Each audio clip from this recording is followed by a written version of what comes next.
Hi. So I just watched the video, an interview actually, um, with a North Korean who was a defector and escaped the country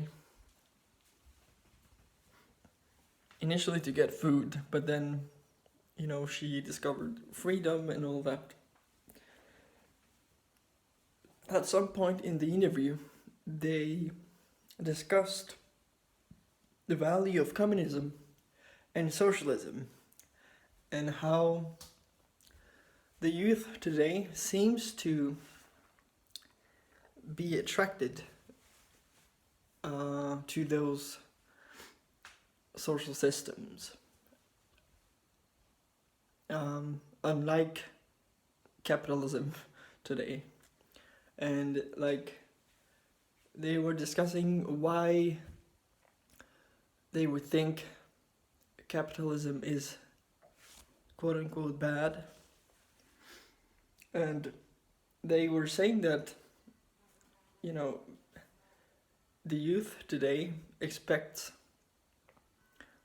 life to be easy because, technology has made our lifestyle very convenient and our access to resources is simple, is easy. But see, they stop there. They try to justify it with very basic, simple answers like this, and this is something that triggers me because, see, today technology has advanced to such an extent that I don't understand why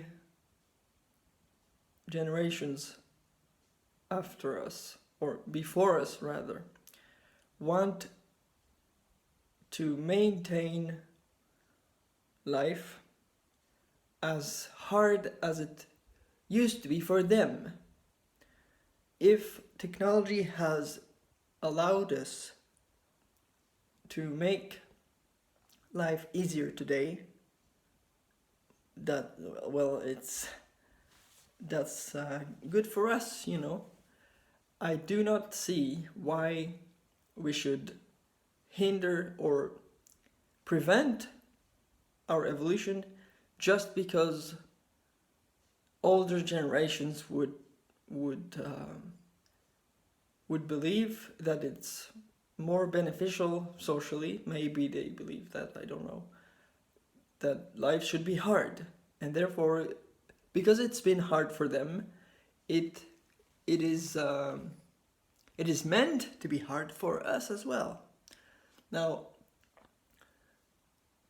the simple question I ponder on is, if technology has made life easier and can make life even easier than it already is now, today, why shouldn't we use technology to make life easier? If we can, why shouldn't we?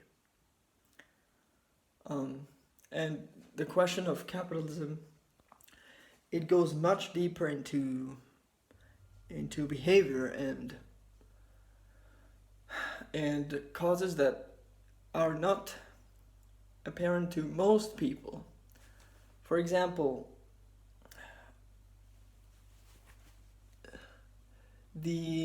it seems to me that the perception of older generations that capitalism is a rather effective model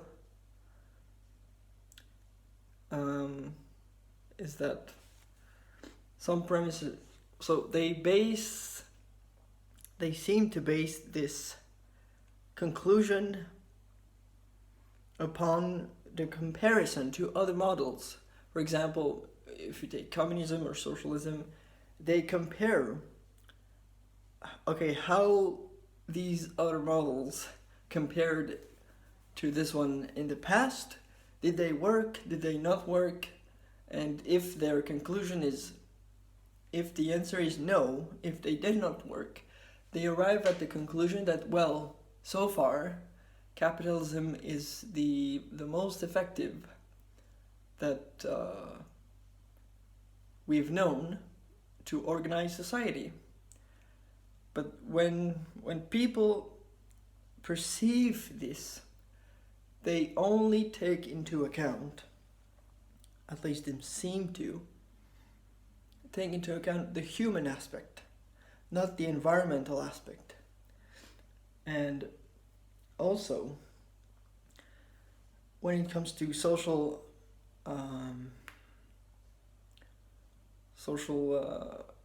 structures, most of the economic systems in history has been based upon a monetary system.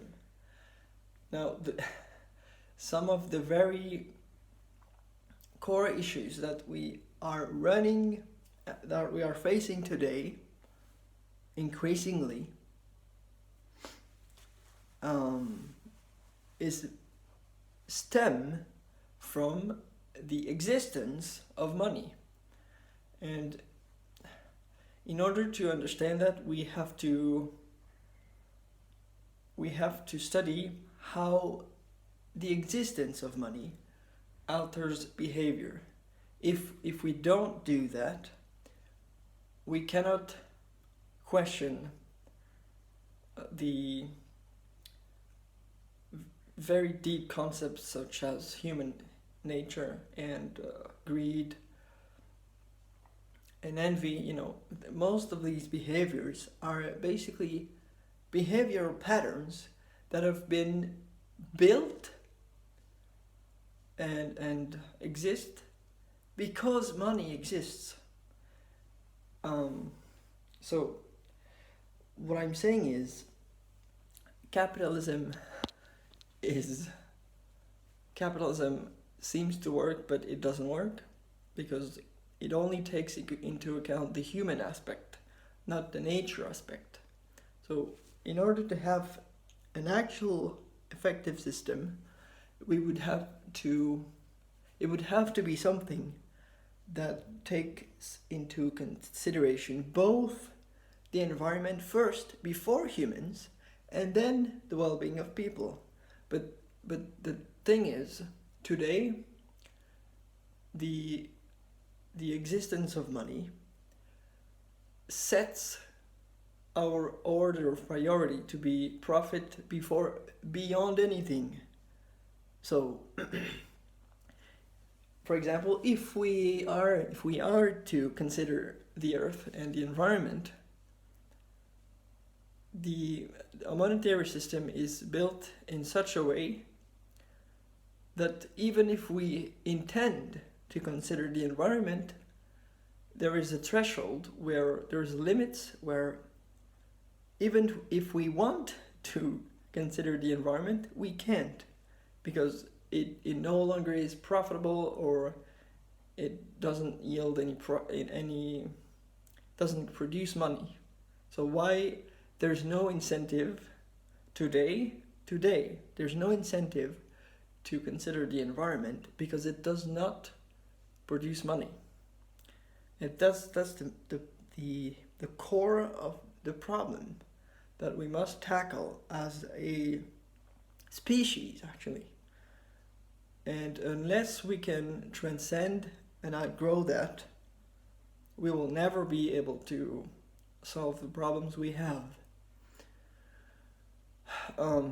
So profit, the existence of money, make it so that profit always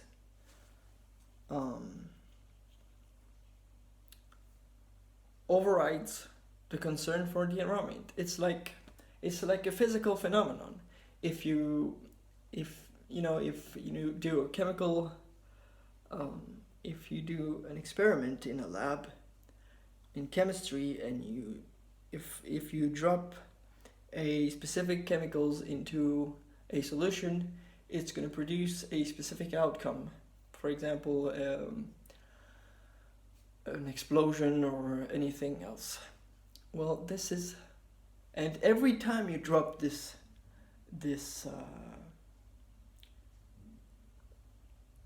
chemical in the solution, it's always going to produce the same result as so long as the content of the solution are unchanged. So, well, that's the same. So long as money exists within our social structure and to be part of our decision making, the problems we face will never ever be solved unless we first remove the concept of money. Only if we remove it can we perceive and look for solutions that we could never imagine before, because a monetary system is a hindrance to having sufficient concern for environment and the well-being of humanity. So to sum up, a monetary system in terms of priorities, okay, a monetary system places first money at the top and then humans second. Why is it so? Because if we were to shift to switch both of them, because you need money to do anything today. If you were to be more concerned by the well-being of humans, you would become poor, and therefore you wouldn't have enough money to do anything that you wish to do, to manifest what you envision for humanity. So do you see how ridiculous it is and how absurd it is? And this, by the way, this is regardless of any structure, if it's capitalism, communism, socialism, the social structure changes. If you will, the hands in which money is placed change, but the fundamental issue that lies, which is the existence of money itself, still remains. Do you understand?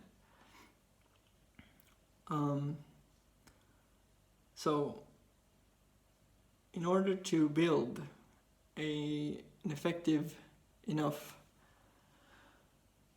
socioeconomic system, it seems that we would have, so this order of priority that I mentioned would need to be the environment first. So you remove money, the environment first, meaning that the currency, the main currency, is replaced from money to resources. Why? Because money is a man-made currency which doesn't reflect the reality of nature, as opposed to resources that is directly reflecting the limitations and availability of nature. And then, second, you would have well-being of people. So in this way, we can never ever, so this order of priority would enable us to never ever bypass the limitations of nature to enhance the well-being of people, or increase convenience. Because today, because due to the fact that money is the main reference for decision making, we are allowed, or rather we can, bypass the availability of resources just to increase human convenience. Do you understand? So with resources as a reference, we could never be able to do that, to override, to bypass its availability. And also, it would allow us to realize what functional well-being means. In other words, to undo all the artificial needs that the existence of money has created, to undo them, and to realize that what we actually need to have to maintain our well-being is actually a lot less. And because, so after having those realizations, it would also enable us to use much less resources to have the same quality of lifestyle, if not better, because the quality of goods will be better. We would use only the best materials. We would always ensure that the least amount of resources is used instead of less cost. Do you understand? I hope that makes sense.